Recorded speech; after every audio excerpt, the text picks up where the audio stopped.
여러분, 우리가 삶을 살아갈 때에 어떤 일을 하든지 성공하기 위해서는 두 가지가 있어야 합니다. 여러분이 아무리 좋은 생각이 있어도 그것을 실행하지 않으면, 실시하지 않으면 아무 유익이 없습니다. 또 여러분이 좋은 일을 시작을 했지만 그것을 끝까지 지속하지 않으면 유익이 없습니다. 여러분의 선한 일, 좋은 일, 유익한 일을 시작했으면 그것을 끝까지 마치고 완수할 때에 여러분 그 열매를 통해서 여러분들에게 유익이 있고 또 여러분의 주변에 유익이 넘쳐나는 줄로 믿습니다. 신앙생활도 마찬가지입니다. 여러분, 하나님께서 우리에게 신앙을 허락해 줄 신앙생활을 통해서 하나님을 만날 수 있도록 허락해 주셨는데, 여러분 그런 은혜를 누리기 위해서는 첫째로 신앙생활을 시작을 해야 합니다. 여기에 계신 분들은 다 여러분 그리스도 예수를 믿고 만나서 신앙생활을 시작하신 줄로 믿습니다. 근데 여러분 신앙생활을 그리스도 예수를 믿고 예수님께서 나의 구주가 되신다는 사실을 깨닫고 여러분이 이 자리에 나와서 예배를 드린다고 하는 사실은 이게 얼마나 큰 은혜요, 얼마나 큰 여러분 영광인지 모릅니다. 여러분 세상에 수많은 사람들이 여러분 하나님의 은혜를, 하나님의 사랑을, 하나님의 구원을 깨닫기를 원하고 알기를 원하지만 얼마나 많은 사람들이 여러분 이 사랑과 이 은혜를 알지 못해서 세상에서 방황하고 있습니까? 여러분이 주님의 은혜, 주님의 사랑을 깨닫고 이 자리에 나와서 하나님을 부르면서 찬송하면서 예배드릴 수 있는 것은 하나님께서 주신 은혜요, 특권이요, 축복이요, 사랑의 표징인 줄로 믿으시기를 바랍니다. 여러분들이 나에게는 하나님의 은혜가 없는 것 같다, 하나님께서 나에게는 별로 큰 은혜를 주시지 않는 것 같다, 이미 여러분들은 큰 은혜를 받으신 분들입니다. 신앙생활을 시작하는 것 대단히 중요합니다. 혹시 가운데에 신앙생활을 시작하시는 분이 계시다면 꼭 그리스도 예수를 믿고 여러분들이 신앙생활을 시작하시기를 바랍니다. 여러분 신앙생활을 시작했으면 그 시작한 신앙생활을 끝까지 지속하고 유지해서 여러분 주님께서, 하나님께서 정하신 마지막 최종 목적지까지 도착할 수 있어야 합니다.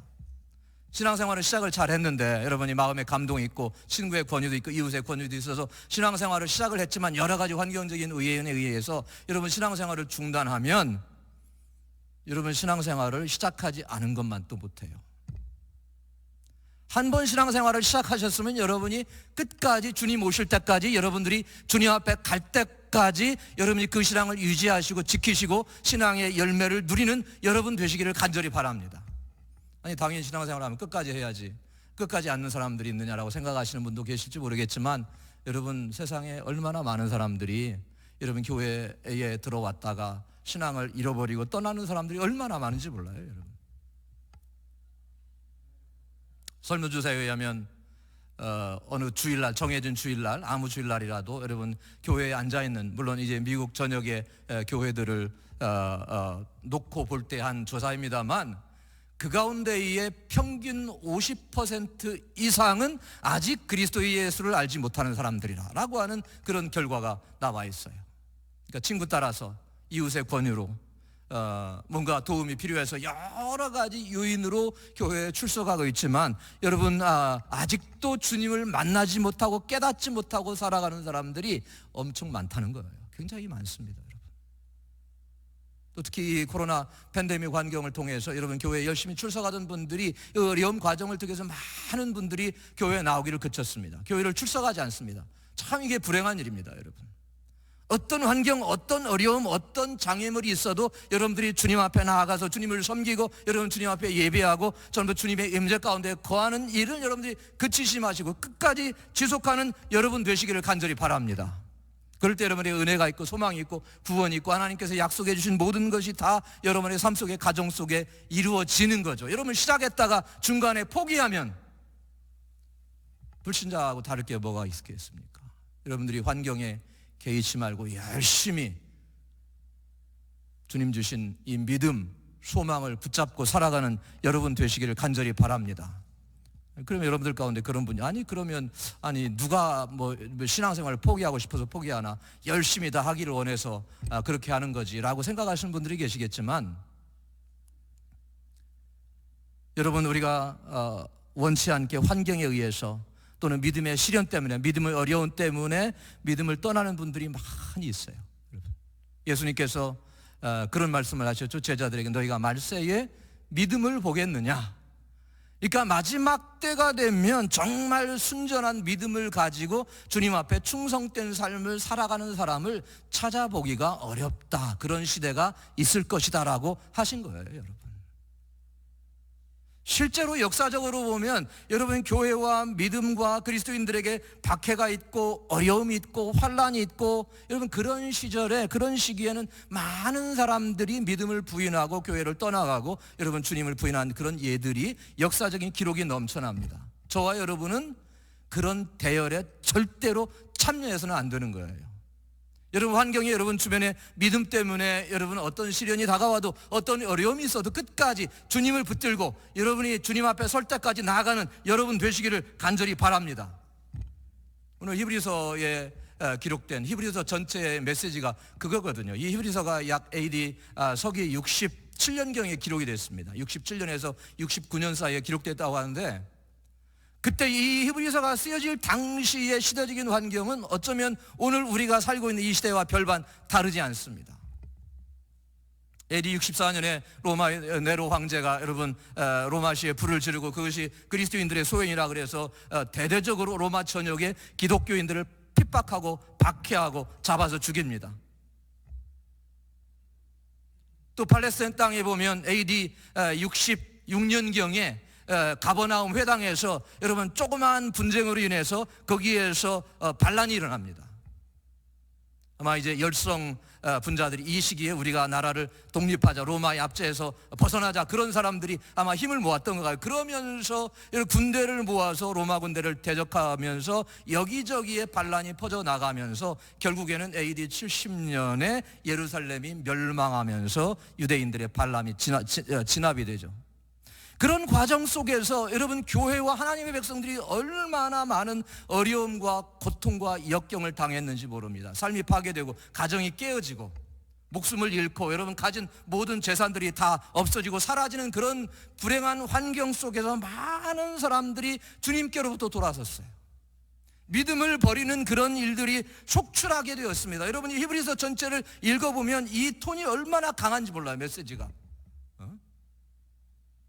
어떤 일이 있어도, 생명을 잃는 일이 있어도 그리스도 예수를 부인하거나 돌이키거나 믿음에서 떠나지 말고 예수님만 바라보며 살아가라. 그게 전체 메시지이거든요. 그만큼 이 히브리서의 수신자들이 절박한 환경 속에서 죽느냐 사느냐 망하느냐 흥하느냐 그런 기로에 서서 어려움을 겪고 있을 때에, 신앙의 갈등 고민을 하고 있을 때에 끝까지 믿음을 지켜라, 유지해라 라고 권면하고 있는 것입니다. 우리의 삶도, 여러분의 삶도 점점 어려워지고 있습니다. 여러분 삶이 어려워지면 다른 걸 생각할 여력이 없습니다. 우선 생존해야죠. 살아나야죠. 우선 일으켜야죠. 유지해야죠. 그러다 보면 자칫하면 신앙생활을 소홀히 할 수가 있는데, 여러분들이 어려우면 어려울수록 더 열심히 신앙생활을 지속하시고 주님 앞에 나아가시고 주님을 구하시고 주님 앞에 엎드려서 간구하는 여러분 되시기를 간절히 바랍니다. 끝까지 신앙을 유지해라, 신앙을 지켜라, 예수님 앞에 나아가라, 예수님을 부인하지 말라. 그래서 저와 여러분들이 기왕의 믿음으로 주님을 섬기면서 예수를 믿으면서 살아갈 때에, 여러분 우리의 신앙의 최종 목적지가 어디입니까? 여러분이 신앙생활을 하면서 어디를 향해서 가고 계십니까? 지금 여러분이 가기를 원하시는 곳이 어디입니까? 목적지가 없습니까? 아니면 아무 곳에 도착해도 어딘가는 가겠지, 그런 마음으로 여러분이 생각하고 계십니까? 그렇지 않습니까? 분명한 목표를 정하고 주님께서 정하시고 하나님께서 정하신 그 목표를 따라서 여러분이 매일 매순간마다 나아가고 전진하는 여러분 되시기를 바랍니다. 그 목표를 잃어버리고 그 목적을 잃어버리면 삶이 방황하게 돼 있어요. 여러분 방황하게 돼 있습니다. 여러분이 차를 몰고 그냥 나가보세요. 그럼 어디 가십니까? 그러면 뭐 갈 데가 없어요. 그럼 어디를 갑니까? 여러분 어디를? 여러분이 집을 나서서 차를 몰고 나갈 때는 목적지가 있으니까 그 목적지를 향해서 차를 몰고 가는 거죠. 목적지가 없다고 생각을 해보십시오. 인생에 인생의 여러분 신앙의 목적을 잃어버렸다. 그러면 안 돼요, 여러분. 우리의 신앙의 목적은 주님께서 계신 곳에, 주님의 임재 속에 완전히 들어가는 것. 주님께서 임하실 때에, 우리가 주님 앞에 설 때에 주님 앞에 가는 것이 저와 여러분의 신앙의 목표라고 하는 거죠. 그죠? 이 땅에 우리의 삶이 영원한 삶이 아닙니다. 그죠? 이게 지나가는 겁니다. 흘러가는 겁니다. 우리가 그리스도 예수를 믿고 구원받았지만 우리의 육신은 아직 썩어질 몸이지만 주님께서 다시 임하실 때에 우리가 썩지 아니하는 부활의 몸으로 변화되어져서 하나님의 영광의 나라의 임재 속에 서서 영원히 그분을 즐거워하는 것이 우리의 부르심이고 우리의 신앙의 최종 목표 지점인 줄로 믿습니다. 그것을 위해서 우리가 살아가는 거예요, 여러분. 그렇게 하기 위해서 우리가 어떻게 해야 되느냐? 어떻게 하면 우리가 끝까지 길을 잃어버리지 않고 또 우리가 다른 곳에 이렇게 주의를 산만하게 하지 않고 주님 앞에 도달할 수 있느냐? 오늘 이 본문 속에서 히브리서 저자는 세 가지로 간곡하게 권면하고 있습니다. 그러므로 함께 하늘의 부르심을 입은 거룩한 형제들아. 이분들은 누굽니까? 그리스도인들입니다. 예수 믿는 사람들이, 하나님의 백성들입니다. 하늘의 부르심을 입은 거룩한 형제들아. 저와 여러분을 지칭하는 말입니다. 모든 시대에 하나님 그리스도 예수를 믿어서 하나님의 자녀가 된 사람들을 향해서 하늘의 부르심을 입은 거룩한 형제들이라고 말씀하고 있어요. 저와 여러분은 그리스도 예수를 믿고 하늘의 부르심을 입은 사람들이다. 그런 말씀이에요, 여러분. 하늘의 부르심을 입었다고 하는 것은 하나님의 부르심을 입었다는 말씀이에요.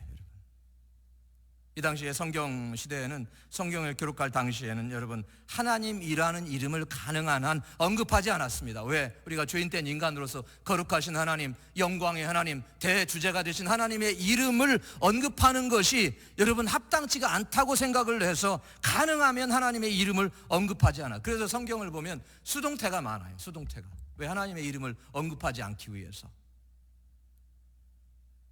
하늘의 부르심, 이게 하나님의 부르심을 받았다. 그래서 하나님의 나라 그러면 되는데 복음서에도 보면 하늘 나라 그랬거든요. 하나님 나라인데 저와 여러분은 주님의 하나님의 부르심을 받은 여러분 거룩한 사람들이다. 부르심, 저와 여러분에게는 하나님의 부르심이 있는 거예요. 여러분들이 생각할 때 부르심은 뭔가 하나님께서 선교사를 부르시고 목회자를 부르시고 전도자를 부르시고 또 인류를 향해서 크게 봉사할 분들을 부르시는 것이 하나님의 부르심이 아니겠느냐라고 생각을 하지만 여러분이 그렇게 생각하시면 안 되고요. 여러분 각자 그리스도인들 한 사람 한 사람이 하나님의 부르심과 소명을 입은 사람들이라고 하는 사실을 여러분들이 믿고 깨닫고 확신하시기를 바랍니다. 여러분들은 하나님의 부르심, 소명이 있는 분들이에요. 소명이 있기 때문에 하나님 앞에 나와서 하나님을 섬기는 삶을 살아가는 줄로 여러분이 믿으시기를 바랍니다.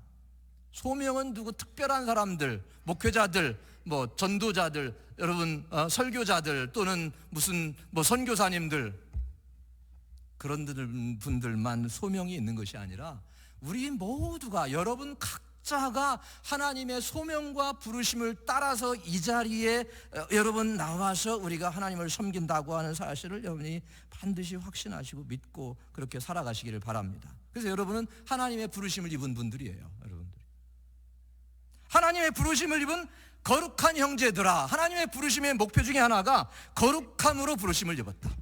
거룩함으로 부르심을 입었다. 물론 우리가 하나님을 거룩하시고 예수님은 거룩하시고 성령님은 거룩하신 분이라는 사실을 믿을 수 있지만 우리가 어떻게 그렇게 거룩해질 수 있느냐, 그런 생각을 하실 수 있겠죠. 그래서 어떤 분들은 우리가 그리스도인으로서 거룩한 삶을 삽시다 그러면 우리는 아직 육신으로 사는 존재인데요, 우리가 세상 사람들과 별반 다를 게 뭐 있습니까? 그런 생각을 하는 분들이 있는데요, 하나님께서 저와 여러분을 거룩함으로 불러주셨고 하나님의 백성들이 거룩하기를 원하세요. 여러분 하나님의 성품이 있는데 하나님의 성품 중에 여러분들이 가장 중요하다고 여기는 성품이 어떤 성품입니까? 하나님의 성품 중에 가장 근본적이고 기본적인 성품 뭐가 있습니까? 하나님의 거룩하심. 거룩하심. 하나님을 생각할 때 가장 먼저 하나님은 어떤 분이시냐? 거룩하신 분이다. 그래서 거룩하지 않은 존재, 이런 불의한 존재들, 죄악된 존재들은 하나님 앞에 설 수도 없고 그분의 임재 앞에 나아갈 수가 없는 거예요. 그래서 죄인된 우리를 위해서 예수님께서 이 땅에 임하셔서 우리의 죄악을 대신 짊어지시고 우리의 형벌을 대신 짊어지시고 우리의 불의를 대신 짊어지셔서 그분이 대가를 지불하셨기 때문에 우리가 새로운 사람이 되어서 하나님의 자녀로 변화되어서 하나님의 은혜로 나아갈 수 있도록 여러분 그렇게 베풀어 주신 것이다. 그래서 여러분 때를 따라서 예배 시간에 하나님 앞에 나아가고 여러분이 기도할 수 있고 여러분이 하나님의 말씀을 읽고 그분과 교통할 수 있는 은혜를 주신 것은 정말로 놀라운 은혜고 상상할 수 없는 은혜고 정말로 다 갚을 수 없는 은혜다. 여러분 이미 여러분은 넘치는 은혜 속에 살아가는 분인 줄로 믿으시기를 바랍니다. 이게 보통 은혜가 아닙니다. 여러분 어떤 분들은요 아무리 애를 써서 예수를 믿으려고 애를 쓰고 노력을 하는데도 안 되는 분들이 많아요. 여러분 주변에서 실제로 그런 분들을 봤어요. 여러분 정말로 그래 예수 믿고 싶다. 근데 아무리 노력을 안 되는데 노력을 해도 안 되는데 그러면 어떻게 하느냐? 뭐 더 노력하는 수밖에 없죠. 그죠? 하나님의 은혜, 하나님의 임재가 있으면 물론 하나님께서 때가 되면 변화시키시겠죠. 우리는 이미 하나님의 넘치는 은혜 가운데 살아가고 있는데 여러분 우리가 거룩함을 추구해야 한다. 옛날에는 전에 우리가 그리스도 예수 밖에 있었을 때 예수 믿기 이전에는 우리가 거룩함과는 거리가 멀었어요. 우리는 도저히 거룩함을 이룰 수 없는 사람들이었습니다. 태생적으로 하나님의 진노와 심판 아래 놓여 있는 사람들이었습니다. 그러나 주님께서 우리의 죄를 다 청산하시고 우리의 율법의 저주를 다 없이 하시고 하나님의 심판을 대신 받아주셔서 그분의 생명을 우리에게 주셨어요. 우리가 부활의 생명을 가지고 살아가고 있지 않습니까? 그래서 우리 안에 성령님이 함께 하셔서 죄악을 이기고 불의를 이기고 세상을 이기고 마귀를 이길 수 있는 능력과 권능을 우리에게 주신 거거든요. 우리 안에. 그래서 우리가 우리의 삶 속에서 거룩함을 이루면서 살아갈 수 있게 된 겁니다. 여러분 삶 속에서 나는 별로 신앙생활을 하면서 할 일도 없고 뭐 나를 써주는 사람도 없고 불러주는 사람도 없고 여러분 절대로 그렇게 생각하시면 안 됩니다. 하나님 앞에서 주님 앞에서 예수님 앞에서 여러분들이 정말로 하나님을 바라보면서 거룩함을 추구하며 살아가는 여러분 되시기를 간절히 바랍니다. 하늘의 부르심을 입은 거룩한 형제들아, 예수를 깊이 생각하라. 예수를 깊이 생각하라. 우리가 끝까지 신앙생활에서 믿음에서 승리하기 위해서는 예수님을 깊이 생각한다는 게 뭡니까 여러분? 깊이 여러분이 중요한 결정, 중요한 일, 뭔가 개인적으로 가정적으로 여러분이 직장에서 또는 사업을 하면서 중요한 일이 있을 때는 얼마나 여러분들이 심사숙고합니까? 그렇지 않습니까? 생각해보고 또 생각해보고 이게 옳은지 저게 옳은지 이 결정이 좋은 것인지 저 결정이 물어보기도 하고 여러분 찾아보기도 하고 여러분 밤을 새기도 하고 금식하기도 하고 기도하면서 여러분이 중요한 결정을 합니다. 심사숙고합니다. 그죠? 가볍게 그냥 아무렇게 그냥 떠오르는 생각대로 하는 사람 없을 거예요. 중요한 결정을. 그죠? 심사숙고하는 게 그겁니다. 우리가 주님을 믿고 주님을 따라갈 때에 예수님을 깊이 생각하면서 심사숙고해야 한다. 여러분 다른 일들은 세상에서 여러분 그냥 대충 생각해도 돼요.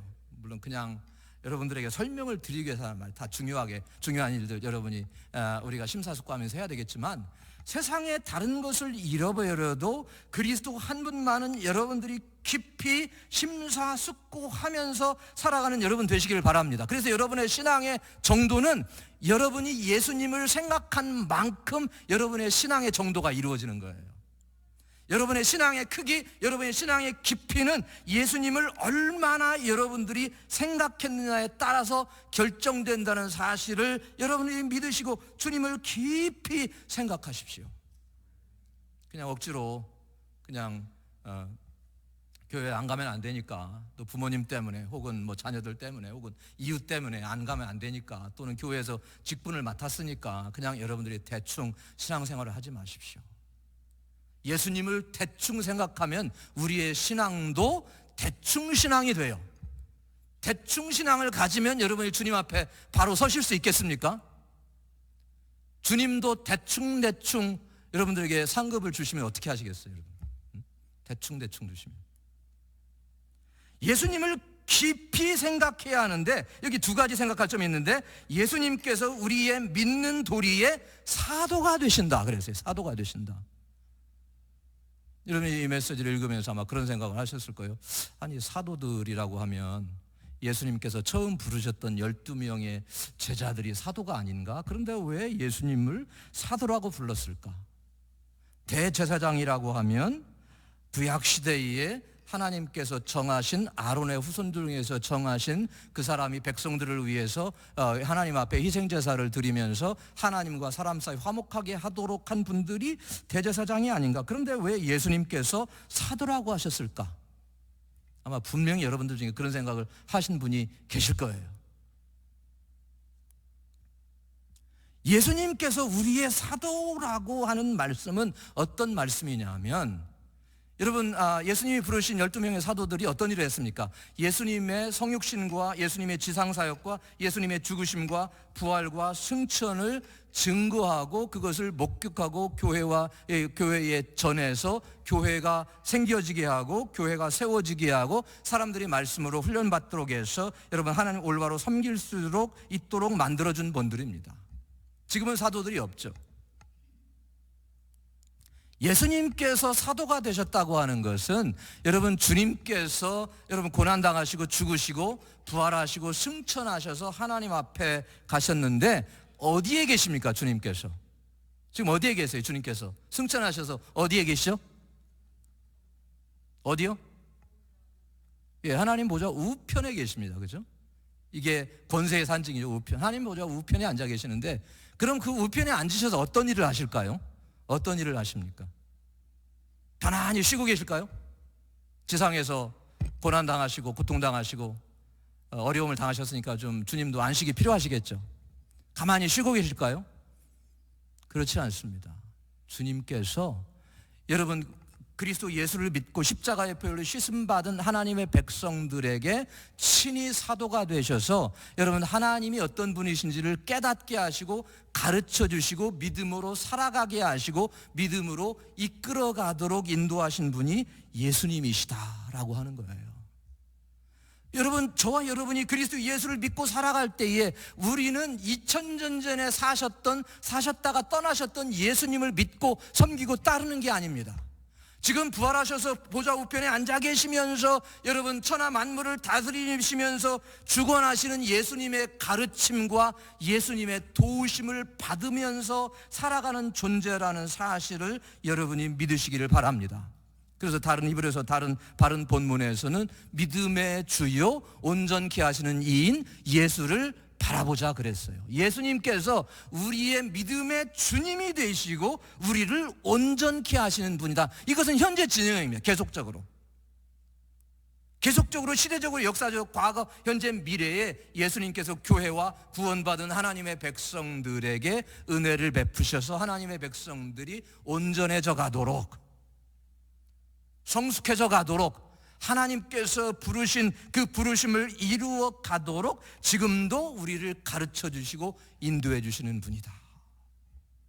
예수님께서 여러분의 사도가 되신다라고 하는 그런 내용입니다. 예수님께서 여러분의 삶에, 여러분의 마음에, 여러분의 가정에, 여러분의 삶에 이 땅에서 살아가는 동안 그분께서 여러분을 인도해 주시고 가르쳐 주셔요. 여러분, 우리가 하나님을 어떻게 깨닫습니까? 절대로 못 깨달아요. 여러분, 우리의 생각, 우리의 이해력으로 하나님을 깨달으려고 아무리 노력을 해도 여러분 하나님은 깨달을 수가 없어요. 만약 우리의 노력으로 깨달을 수 있다면 아마 어쩌면 과거에 얼마나 여러분 지혜로운 분들이 많았습니까? 철학자들, 이분들이 하나님을 깨달았을 거예요. 그런데 인간의 지혜로는 하나님을 올바로 깨달은 분들이 아무도 없어요. 여러분, 아무도 없습니다. 예수님께서 깨닫게 해주실 때에 우리가 하나님을 깨닫고 하나님을 올바로 섬기고 하나님께서 기뻐하는 삶을 살아가게 되는 줄로 믿습니다. 예수님께서 우리의 사도가 되신다. 주님이 여러분이 기도하시면 가르쳐 주시고, 근데 제가 신앙생활 하면서 이렇게 생각해 온 그런 경험을 여러분 생각해 보면 책을 하나 읽는 것보다, 여러분, 책을 한 권 읽는 것보다 여러분 이 무릎 꿇고 하나님 앞에서 기도하면서 하나님과의 영적인 교통을 하면서 살아가잖아요. 그러면 하나님에 대해서 훨씬 더 많은 것을 깨닫고요, 영안이 열려지게 되고 마음문이 열려지게 돼서 하나님은 이런 분이신구나, 하나님은 이렇게 섬겨야 되구나 라고 하는 것이 그런 삶 속에서, 경건의 삶 속에서 깨달아집니다. 그것은 깨달아진다고 하는 것은 성령님께서 가르쳐 주시고 예수님께서 여러분 우리의 마음을 열어주셔서 하나님의 뜻을 알게 하시는 거예요. 알게 하시는 거예요. 그러니까 여러분 교회에서 신앙생활 오래 하신 권사님들, 집사님들, 그런 분들 보십시오. 여러분 혹시 여러분 가방 끈은 짧아도 이분들이 하시는 말씀이 얼마나 지혜롭고 얼마나 하나님에 관한 내용을 올바로 말씀하시는지 몰라요. 여러분들이 몰라요. 이거 따라갈 수가 없는 거야. 세상 지혜나 세상 학문이 따라갈 수가 없는 거예요. 성령님께서 친히 가르쳐 주시고 예수님께서 친히 가르쳐 주시는 그런 삶을 저와 여러분이 살아갈 수 있기를 간절히 바랍니다. 사도다. 우리의 믿는 도리의 사도가 대제사장이 되신다. 대제사장이 되신다. 여러분들이 예수님께서 지상에 계시 살아가실 때 예수님이 어린 양이라고 하는 말씀을 들은 것 같은데, 예수님께서 어떻게 대제사장이 되실까? 어린 양이시면 희생 제물이잖아요, 그죠? 희생 제물 따로 있고 대제사장이 따로 있는데 어떻게 예수님께서 희생 제물이신데 또 대제사장이라고 하셨을까? 그런 의구심이 드실 거예요, 여러분. 예수님께서 이 땅에 오셔서 여러분 지상 생애의 마지막에 여러분 세상의 죄의 모든 죄를 짊어지시고 십자가에서 피 흘리셔서 사람의 모든 죄와 허물을 사해 주셨습니다. 희생제물, 속죄의 제물로 자신을 드리셨죠. 그리고 속죄 제물을 드리시고 예수님께서 어떻게 하셨습니까? 승천하셔서 하나님 보호자 우편에 올라가셨죠, 그죠? 거기 앉아 계시죠. 그러면 그분이 앉아 계시면서 아까 말씀드렸듯이 가만히 그냥 안식을 누리고 계시느냐? 그렇지 않습니다. 히브리서 9장 말씀해 보면, 히브리서 9장 24절 말씀해 보면, 그리스도께서는 참것의 그림자인 손으로 만든 성소에 들어가지 아니하시고 오직 참하늘에 들어가사 이제 우리를 위하여 하나님 앞에 나타나시고 그랬습니다. 예수님께서 부활 승천하셔서 하나님 앞에 나타나셨습니다. 하나님 앞에 나타나셨는데 왜 나타나셨습니까? 우리를 위해서, 예수 믿는 사람들을 위해서, 교회를 위해서 나타나셨어요, 하나님께서. 그러면 예수님께서 하나님 앞에 나타나셔서 우리를 위해서 도대체 어떤 일을 하신다는 말씀입니까? 예수님께서 하나님 보좌 우편에 앉아 계시면서 저와 여러분을 위해서 어떤 일을 하실까요? 어떤 일을 하시죠, 여러분? 제가 여러분에게 실제로 드리는 질문입니다. 대답하실 수 있습니다. 예? 좀 크게 말씀해 주시면. 간구해 주신다. 예, 좋습니다. 간구해 주십니다. 예수님께서 보좌 우편에 앉아 계시면서 우리를 위해서 나타나셨는데 그 중에 한 가지 하시는 일이 뭐냐 하면 우리를 위해서 간구해 주신다. 대언해 주신다. 대언해 주신다. 여러분 로마서 8장 34절을 한번 찾아보시기 바랍니다. 로마서 8장 34절. 로마서 8장 34절을 보시면 같이 한번 읽어보겠습니다. 시작. 누가 정죄하리요? 죽으실 뿐 아니라 다시 살아나신 이는 그리스도 예수시니 그는 하나님 우편에 계신 자요 우리를 위하여 간구하시는 자시니라.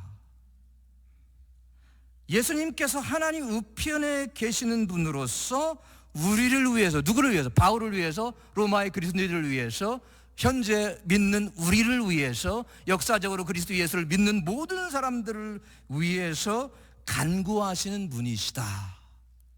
여러분 잘 보십시오. 이 표현을 보면 우리를 위해서, 예수 믿는 사람들을 위해서 간구했던 분이다, 그게 아닙니다. 여러분, 간구하시는 분이다.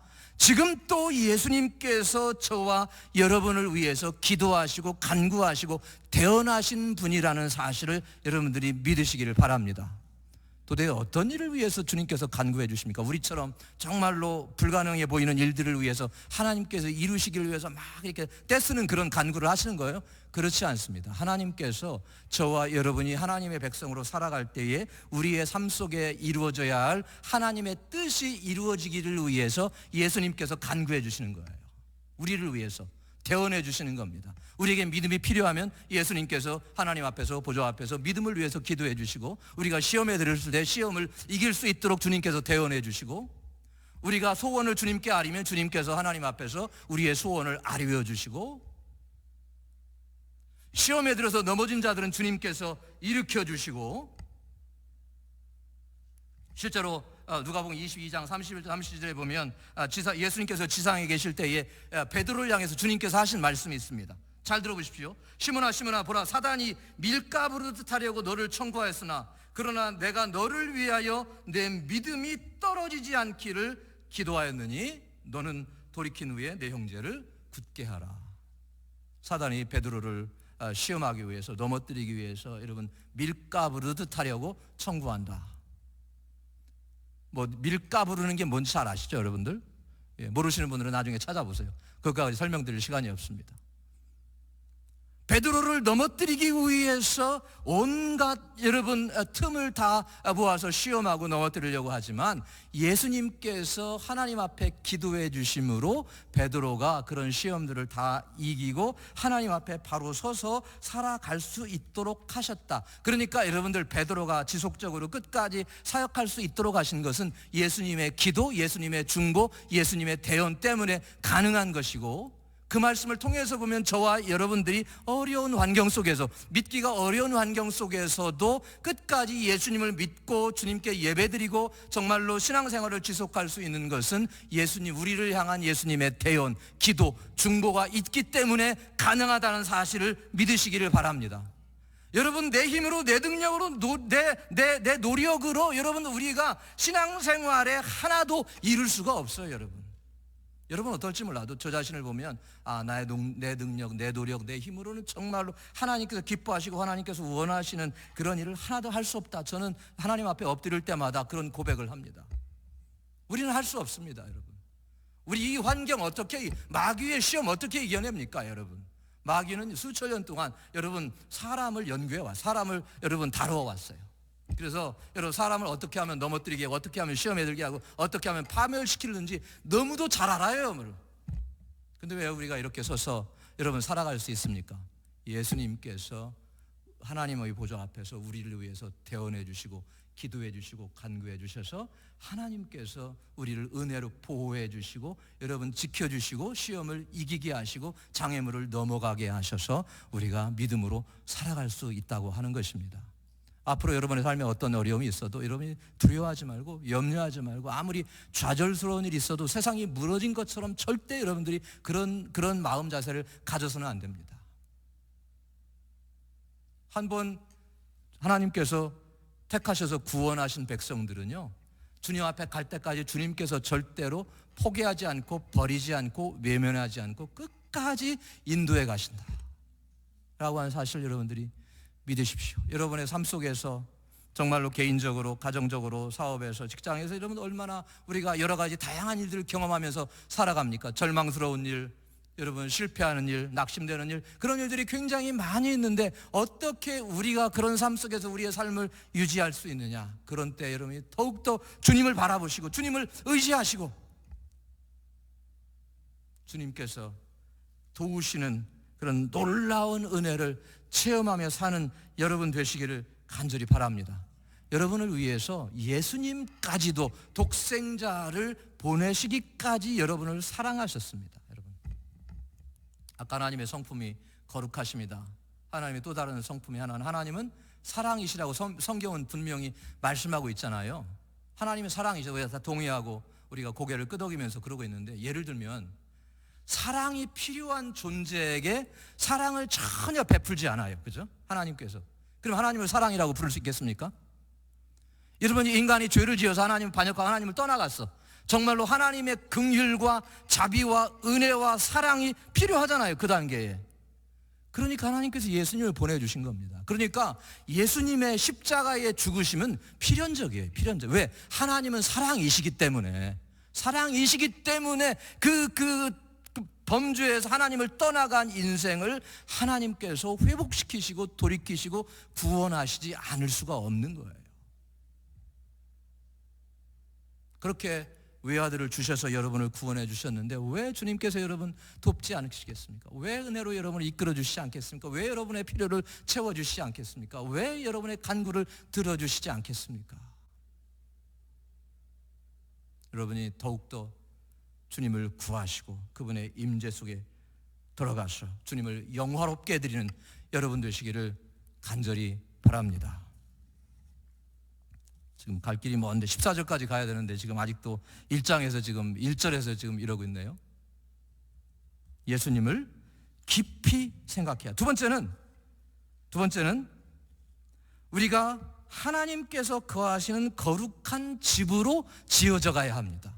거룩한 집으로. 거기 6절 말씀에 그리스도는 그의 집 맡은 아들로 충성하였으니 우리가 소망의 담대함과 자랑을 끝까지 견고히 잡으면 그의 집이라 그랬어요. 그의 집이라.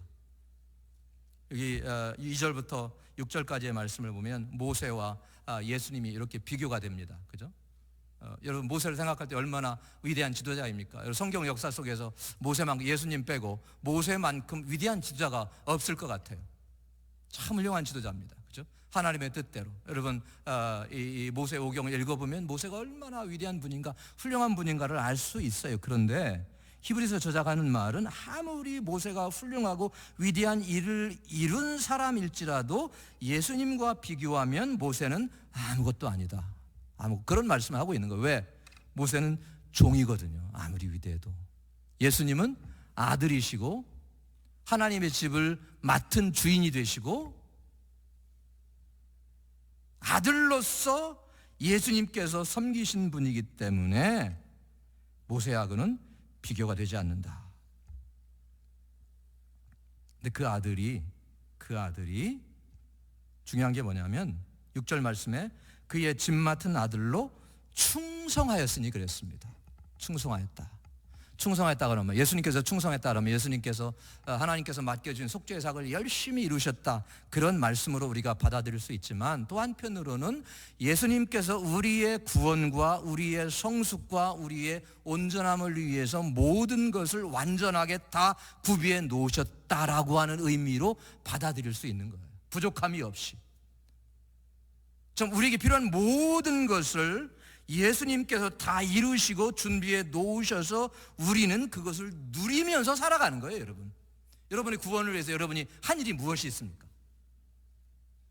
여러분이 정말로 주님 앞에 나아갈 수 있는 길을 여러분이 열기 위해서 여러분이 한 일이, 기여한 일이 어떤 일이 있습니까? 생각해 보면 아무것도 없어요. 여러분, 아무것도.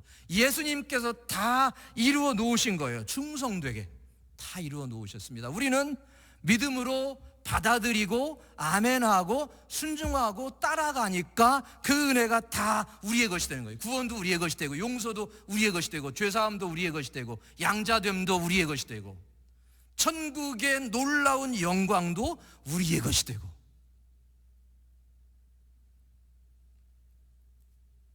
그렇게 하나님께서 주님께서 다 이루어 주셨는데 그렇게 하신 목적은 뭐냐? 우리가 집으로 지어져 가기. 어떤 집이냐? 그가 거하시는 집. 하나님께서 거하시는 집. 하나님께서 거하시는 집은 어떤 집입니까, 여러분? 하나님이 거하시면 성소, 성전. 하나님이 거하시는 거룩한 집이죠. 그죠? 예수님을 통해서 하나님께서 우리를 구원하신 목적은 우리를 그분의 집으로 만드시기 위해서. 그리스도인 한 사람 한 사람을 하나님이 거하시는 집으로 만드시기 위해서 구원해 주셨습니다. 몸된 교회를 이렇게 만들어주신 것은 믿는 사람들이 함께 모여서 하나님이 거하시는 집이 되도록 하시기 위해서 여러분들이 구원받고 주님 안에 모여서 생활하는 거예요. 하나님의 집이죠. 하나님의 전입니다. 정말로 저와 여러분은 여러분의 삶 속에 정말로 하나님께서 거하시고 주님께서 거하시는 그분의 집으로 지금 여러분들이 지어져 가고 있습니까? 완성되어져 가고 있습니까? 여러분 이 땅에 사는 동안에 나는 소명도 없고 부르심도 없고 해야 할 큰일, 그런 생각을 하시면 절대로 안 됩니다. 여러분의 삶에 하나님께서 거하시기에 합당하신 그런 집으로 지어져 가도록 여러분을 부르셨으면 여러분이 그 일에 열심을 내셔서 하나님 앞에 합당한 모습으로 여러분이 그렇게 신앙생활을 계속 이어가셔야 되는 거예요. 더 기도하시고 더 예배하시고 개인 생활 속에서 섬기시고, 여러분이 예배 마치면 세상에 돌아가시면 여러분 세상 속 여러분의 가정에서, 여러분의 일터에서, 여러분의 사업장에서 여러분이 정말로 주님과 동행하고 그분이 거하시기 합당한 모습이 되기 위해서 여러분은 애를 쓰고, 주님이 거하시면 거하실수록 그만큼 우리의 신앙이 더 성장해져 가고 성숙해져 가고 온전해져 가는 것 아니겠습니까? 그래서 여러분이 하나님의 집으로, 주님의 집으로 지어져 가는 일에 열심을 내시고 충성하는 여러분 되시기를 간절히 바랍니다. 결국은 이게 우리의 삶의 목적입니다. 우리가 주님 앞에 갈 때 구원받은 모든 사람들이 하나님의 영광, 하나님의 임재 속에 모여서 여러분 그분의 영광, 그분의 은혜에 압도되어져서 여러분 우리가 하나님을 즐거워하고 하나님을 찬양하고 하나님을 예배하는 것이 우리의 영원한 삶입니다. 그랬더니 어떤 분이 그런 말을 하더라고요. 아니 그러면 이 천국의 삶이 재미가 없어서 어떻게 합니까? 그런 대답을 하는 분도 있었어요. 근데 여러분이 그 하나님의 영광, 그 하나님의 임재의 영광을 우리가 여러분 그것을 실제로 우리가 상상할 수 없으니까, 우리가 그것을 누리지 못하니까 그런 대답이 나오지만, 그 하나님의 임재와 영광 속에 완전히 여러분 잠기게 되면 그 어떤 것도 문제가 되지 않고 그 어떤 시련이나 어려움도 문제가 되지 않아요. 그것을 지상에서 우리가 여러분 훈련하고 연습하고 그런 삶을 살아가는 줄로 믿으시기를 바랍니다. 하나님 임재 속에 임재를 구하시고, 세 번째로 14절에 보면 우리가 시작할 때에 확실한 것을 끝까지 견고히 잡으면 그리스도와 함께 참여한 자가 되리라 그랬어요. 그리스도와 함께 어디에 참여합니까? 주님의 나라에, 영원한 주님의 나라에 참여하는 거죠. 마지막 날 주님께서 오실 때 우리가 주님 앞에 설 때에 우리가 부활의 몸으로 변화되어져서 그리스도와 함께 하나님의 영원한 나라에 참여하는 것이 이게 마지막 약속입니다. 마지막 구원의 완성이죠. 우리 몸이 구속되어져서 부활의 몸을 입고 주님의 나라에 참여하는 것이 이게 마지막 구원의 완성이거든요. 그렇게 참여한 자가 되어야 하는데 어떻게 하느냐? 우리가 시작할 때 확실한 것을 끝까지 견고히 잡으라. 여러분이 믿음을 시작할 때에 마음에 확실한 거, 예수님께서 내 구주가 되신다, 예수님께서 내 삶의 주인이 되신다, 그분이 내 삶의 인도자가 되시고 온 세상의 주관자, 내 삶 믿음의 기초가 있습니다. 믿음의 기초, 변할 수 없는 그런 믿음의 그렇게 확실한 것을 잡아야 하는데 어떻게 잡느냐? 끝까지 잡아야 한다. 여러분이 끝까지 잡아야 한다. 처음에 잡았는데 버렸다, 믿음을 버렸다든지 여러분 신앙을 버렸다든지 하나님을 버렸다든지 내가 버렸다, 그러면 안 되는 거죠. 끝까지 잡아야 한다.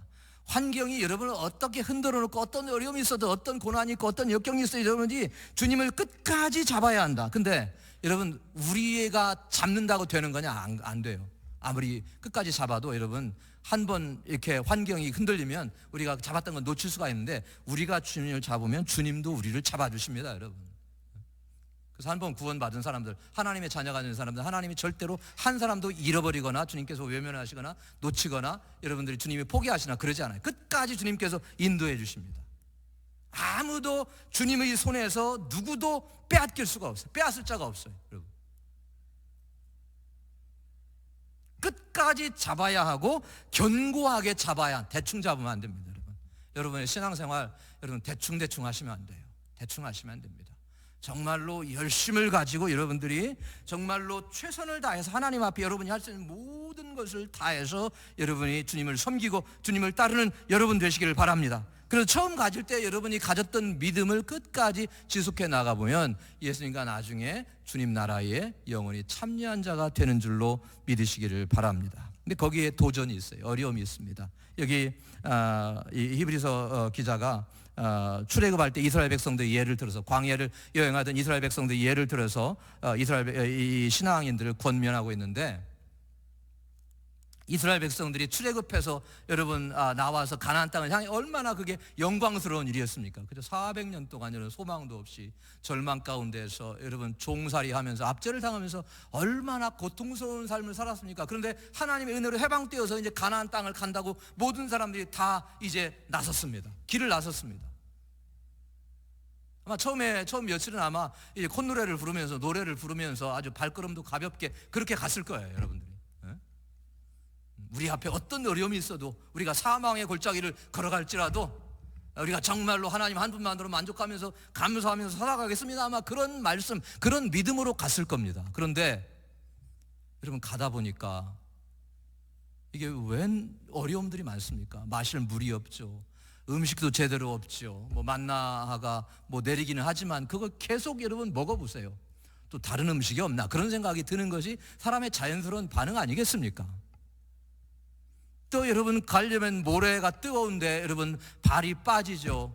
제대로 쉴 데도 없죠. 그늘도 없죠. 아이들은 덥다고 여러분 배고프다고 뜨겁다고 울죠. 그러다 보니까 그들 가운데에 사람들이 점점 여러분 마음이 강팍해졌다.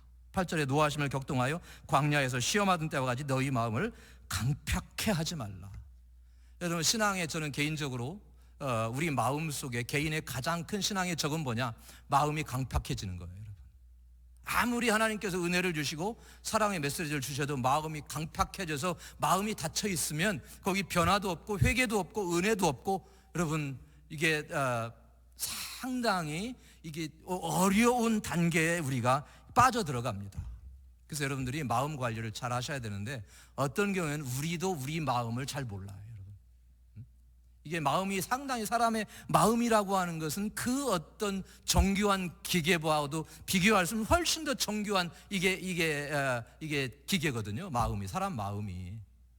그래서 괜찮은 것 같다가도 마음이 다치기도 하고 마음이 굳어지기도 하고 여러분 금방 또 기뻐지기도 하고 슬프기도 하고 여러분 낙심되기도 하고 그러지 않습니까? 하루에도 수천 번씩 그게 우리 마음인데 중요한 것은 주님 앞에 하나님 앞에 하나님의 약속과 말씀에 대해서 우리의 마음이 강팍하게 되어서는 절대로 안 된다는 거예요, 여러분. 그래서 여러분들이 마음이 힘들고 삶이 어려워도 그래도 하나님 앞에 계속해서 나와야 하는 이유가 뭐냐 하면 그래야 여러분의 마음이 단단하게 불신으로 굳어지지 않는 겁니다. 어려움이 있고 낙심이 있고 여러분 절망이 있을 때 더 여러분들이 기도하시고 찬송하시고 예배하시고 말씀을 읽으셔야 여러분의 마음이 굳어지지 않아요, 여러분. 콘크리트가 여러분 이렇게 시간이 지나면 굳어지는 것처럼 그냥 그대로 방치하면 우리 마음이 굳어지게 되어 있어. 이스라엘 백성들이 여러분 광야를 여행할 때 했던 그런 말과 행동들을 살펴보십시오.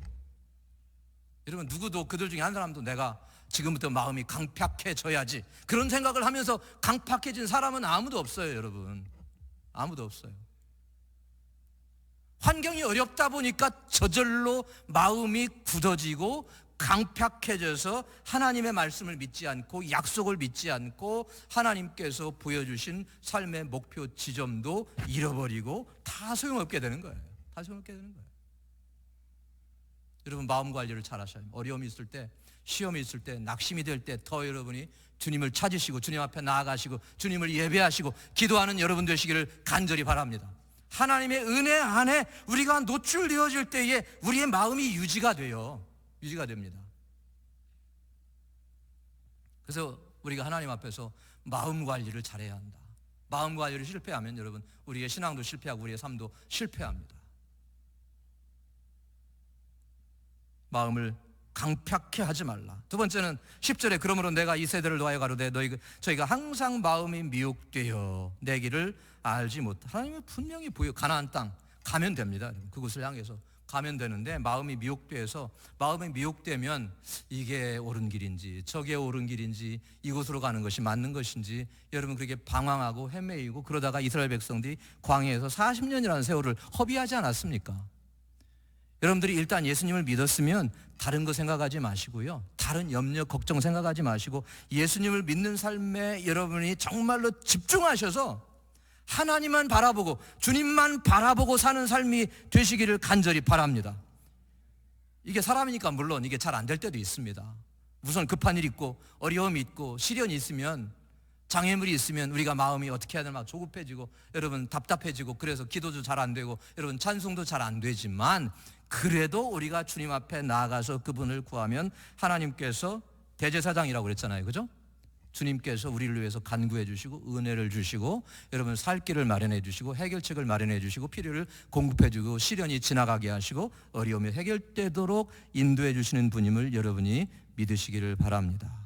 우리가 모세오기 읽으면서 이스라엘 백성들이 얼마나 어리석은 사람들인가 그런 생각을 하잖아요. 성경 공부하면서 참 어리석은 사람들이 하나님께서 구름 기둥 불 기둥으로 함께 하시고 하나님께서 함께 하시겠다고 약속해 주셨는데 그냥 믿고 가면 되는데 왜 저렇게 불평하고 불만하고 반역하고 불순종하고 그랬을까? 그런 생각하지 않습니까? 성경 공부할 때? 근데 자칫하면 그게 그들만의 문제가 아니라 이 땅에 살아가는 우리의 문제가 될 수 있어요. 누구의 문제가 될 수 있는 것입니다. 그래서 주변에 여러분들이 낙심하고 낙담하고 또는 시험에 들어서 여러분 신앙생활을 잠시 쉬고 계신 분들 있잖아요. 그분들을 위해서 여러분들이 기도해 주셔서 하나님께서 그분들의 심령 속에 회복의 역사가 있어지도록 여러분이 기도해 주시고 그래서 서로 격려하고 서로 세워서 여러분 믿음에서 소망으로 그렇게 살아갈 수 있도록 그렇게 그런 삶을 살아가시기를 간절히 바랍니다. 형제들아 12절에 너희가 삼가고 너희 중에 누가 믿지 않냐 악심을 품고 살아계신 하나님께서 떨어질까 염려. 우리가 악심을 품으면요 하나님에게서 떨어져 나갑니다. 여러분 말씀도 들어오지 않고요 하나님의 약속도 다 소용없는 게 되고요 여러분 신앙생활 예배 드리는 게 뭐 중요한 그런 생각이 들어요. 악심이 있습니다. 여러분. 악심. 또 13절에 보면 너희 중에 누구든지 죄의 유혹으로 강팍해 됨을 면하라. 죄의 유혹. 이스라엘 백성이 광야를 여행하면서 여러분 우상 숭배도 하고 여러분 음행에 참여하기도 하고 죄의 유혹에 빠지다 보니까 삶이 하나님에게서 떨어져 나가게 되고 강팍하게 되었다.